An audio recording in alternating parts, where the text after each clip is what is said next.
have a question for you, and I want you to really think about it before you answer.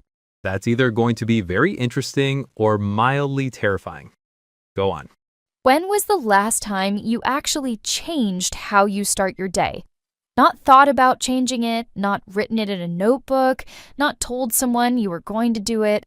Actually, genuinely did it, Oh, that's uncomfortable. right? No, I mean, I've been meaning to. I've had this same rough idea of what a good morning would look like for probably 3 years.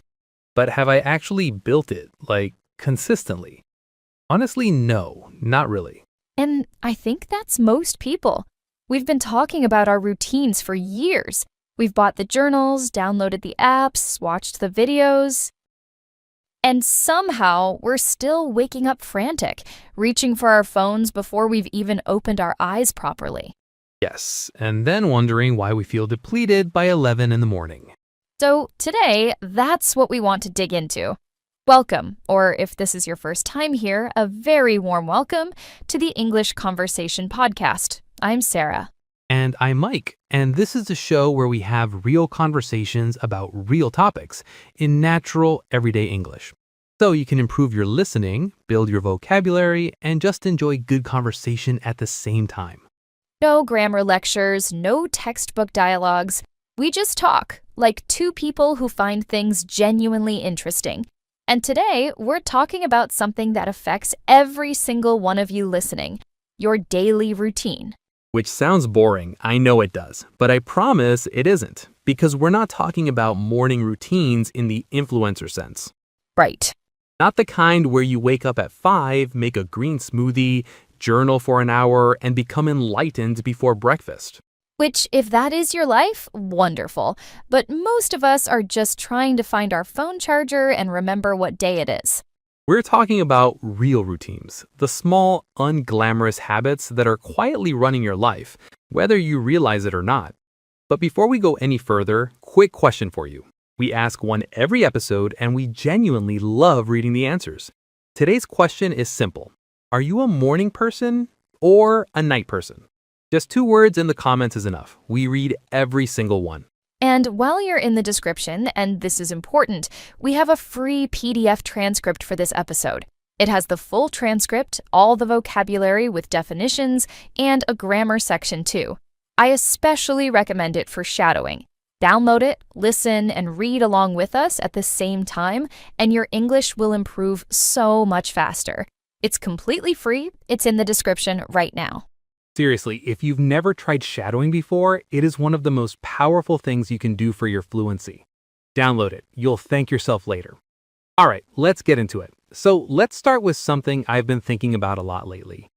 Why does a bad morning feel so hard to recover from? Like, you can have a terrible afternoon and kind of shake it off, but if the morning goes wrong, it seems to poison everything that comes after it. It does, and I think it's because your morning sets your nervous system's baseline for the whole day. If you've started on autopilot, rushed, overstimulated, already behind, your brain stays in that reactive mode. It never really gets the chance to reset. And the overstimulated thing is huge. I used to check my phone the second I woke up, like before I'd even sat up properly. And I'd already read 3 messages that required a response, seen a notification that mildly annoyed me. And now you're stressed and you haven't even had water yet. And the thing is, I never used to notice how much that affected me. I thought I was just a slow starter, that I needed time to warm up. But actually, I had just trained myself to begin every single day in reaction mode. Which is exhausting because you're not easing into the day. You're being thrown into it before you've chosen to be. Right. And I think the phrase run on empty was basically my default setting for a long time. I've run on empty for, honestly, years without really questioning it. I thought being tired was just what being an adult felt like. Oh, I know that logic. I'm tired because I'm busy, and I'm busy because I'm successful, so actually this exhaustion is a personality trait, and I should be proud of it. The productivity martyr complex. And I think that's what makes this topic so important, because a lot of people have been going through the motions for so long that they've forgotten what it feels like to actually start a day with some intention behind it. That word, intentional, it sounds almost too simple, doesn't it? And I've found that the difference between a morning that drains you and one that gives you something back is almost always just intention. Did you make one conscious choice before the chaos started? Even something tiny, making tea before you open your laptop, sitting for 5 minutes without a screen, something that signals to your brain, I am in charge of this morning. It hasn't happened to me yet. And the opposite, the mornings where you wake up frantic, go through the motions, feel frazzled before 9, those don't happen by accident either. They're the result of hundreds of small habits you've built without realizing it. Which is actually the hopeful part, because if you built those habits, you can build different ones. And I think there's something worth saying here about self-compassion. Because when people realize their routine has been draining them, the first reaction is usually frustration. Like, why didn't I fix this sooner? Why have I let this go on so long? Which just adds another layer of stress on top of the stress you were already trying to address. Right. And I've noticed that the people who actually change their habits successfully, they tend not to be the ones who are hardest on themselves. Okay? They're the ones who look at their current patterns with a kind of curious detachment. Like, that's interesting. I've been doing this every morning for 2 years. I wonder what would happen if I tried something different. Curiosity instead of judgment, that's such a healthier starting point. You're not punishing yourself for the old routine, you're just getting interested in a new one. And that shift in framing makes it feel much less like a failure and much more like an experiment. Which honestly is what building habits actually is. You're running an experiment on your own life. I want to talk about the perfect routine myth, because I think it's actually stopping a lot of people from building any routine at all. Oh yes, what do you mean by that? The internet, and especially social media, has created this idea that a morning routine has to be this elaborate, static, perfectly structured thing. Right, the influencer routine.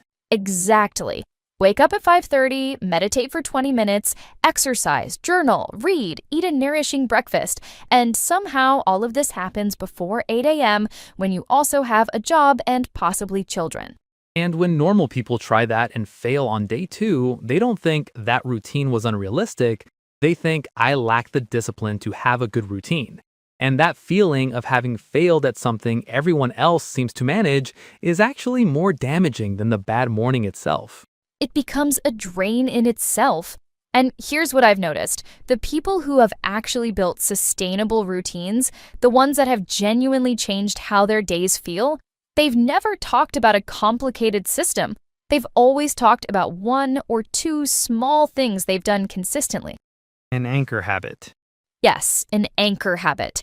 The one thing that if you do it, the rest of the morning tends to follow more naturally. For some people, it's making their bed. For others, it's 5 minutes outside. For me, it's not touching my phone for the first 30 minutes. And that sounds so small that people dismiss it. 30 minutes without your phone, that's not a routine, that's nothing. But honestly, I started doing that about 8 months ago, and it has changed my mornings more than anything else I've tried. Because it interrupts the autopilot. You've made one conscious decision before the world starts demanding things from you. Right. And I think the reason influencer routines fail for most people is that they were never designed for most people. They were designed for content. They look good on a screen, but a routine that works for you might be 3 things that no one would ever film. Mine includes staring out the window for 10 minutes, drinking coffee, and thinking about nothing in particular. Not what you'd call compelling YouTube content. Mine used to be checking the football scores the moment I woke up, which was genuinely not serving me at all, but at least I was consistent about it. Commitment to the bit. The point is, consistency matters more than content. A modest routine you actually do beats a perfect routine you've only planned.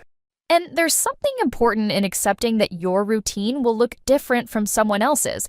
We're not all the same kind of tired. We don't all have the same kind of morning. A restorative habit for one person might be completely wrong for another. Totally. I know people who used to exercise first thing every morning and it worked brilliantly. And I know people who tried that and it made them miserable and depleted before 9. There's no one size fits all. Which is actually the most freeing thing about this whole conversation, I think. You're allowed to build a routine that works for you, not the one you think you should have. All right, so let's get practical for a bit, because I think people here build better habits and immediately feel overwhelmed. Like it's another thing on the list they're already failing to complete. Which is why I always say, don't start with more, start with less. The most powerful thing you can do is carve out 5 minutes that are genuinely yours. Not productive, not optimized, just yours. Carving out time is something I've genuinely had to learn to do. I used to think that time for rest or transition had to be earned. Like I had to be busy enough first before I was allowed a quiet moment. That's such a common pattern, and it's exhausting because the busier you get, the less you carve out that space, and the more overwhelmed you feel, and then you procrastinate on the hard things because your brain is too frantic to start them. It becomes a cycle where the lack of intentional space creates more of the feeling you were trying to avoid in the first place. So, small things. What has actually worked for you? Genuinely worked, not just seemed like a good idea at the time. The phone thing, as I said, but also I started what I can only describe as a transition ritual. It sounds more impressive than it is. Okay. It's basically 5 minutes between finishing work and starting the evening, where I close my laptop, make a drink, and just sit. That's it. I don't meditate, I don't journal, I just sit for 5 minutes and let my brain understand that work is over.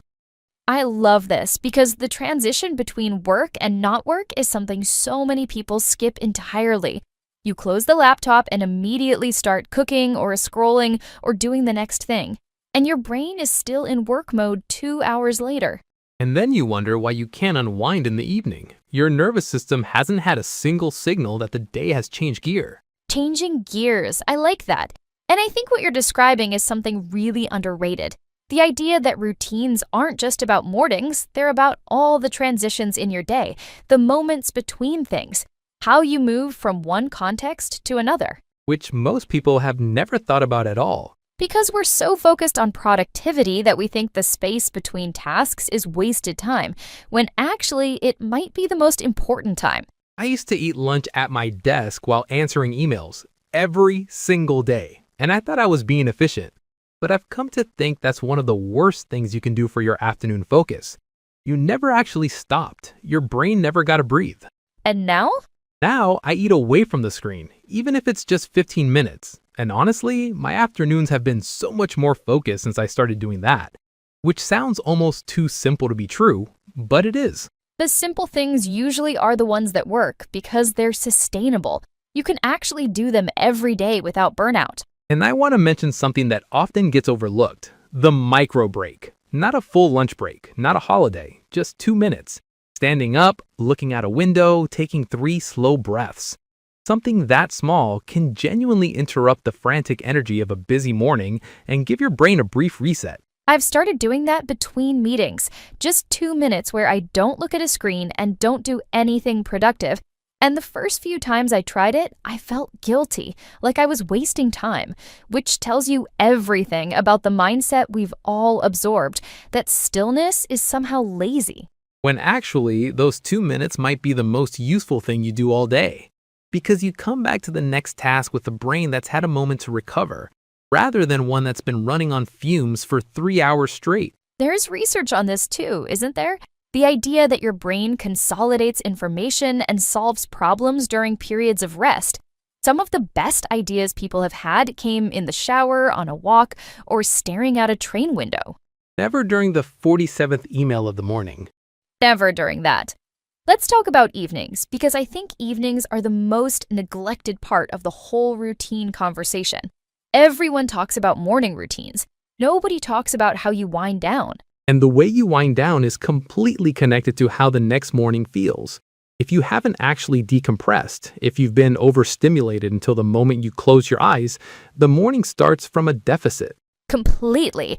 And I think a lot of people have convinced themselves that scrolling is how they relax because it feels passive. You're not doing anything, but your brain is actually processing a huge amount of information and emotion and comparison and stimulation. It just doesn't feel like it because you're lying down. Right, your body is horizontal, but your nervous system is working overtime. And then you wonder why you don't feel rested in the morning, even after 8 hours of sleep. Sleep quality over sleep quantity. I've learned that one the hard way. I used to be very proud of the fact that I could fall asleep quickly. And then I realized I was falling asleep quickly because I was so depleted that my body had no choice. That's not good sleep. That's collapse. That is such a painfully relatable distinction. So, for evenings, what works? Because I think this one is the harder one for most people, including me. I think the most important thing is just having some kind of signal, a wind down ritual that tells your body, we're shifting now. It doesn't have to be long. For me, it's reading a physical book, not on a screen, for at least 20 minutes before I sleep. That one habit has done more for my sleep quality than anything else I've tried. The physical book thing is interesting. I've tried that and I'll be honest, I disagree that it works for everyone. I find that if I read something engaging before bed, my brain gets more active, not less. That's a fair point. It depends what you read. I found that for me, the wind down is more about sound and vision. I put on something very low key, ambient music, or even a boring podcast, something with no plot, and I let my brain drift rather than focus. The boring podcast wind down. I've heard this is a whole genre. Extremely niche, but very effective. The point is, it doesn't matter what the ritual is. It matters that it's consistent. Your brain learns when this thing starts, sleep is coming, and eventually it becomes almost automatic. And that's the goal, isn't it? Not to think about your routine, but to have built habits so steady and so well matched to who you are that they run in the background, gently, supportively, without requiring a huge amount of willpower every day. And I think that's actually the test of a good habit. If it still requires enormous effort every single day, it probably hasn't become a habit yet. It's still a decision, and decisions are exhausting. Habits are not.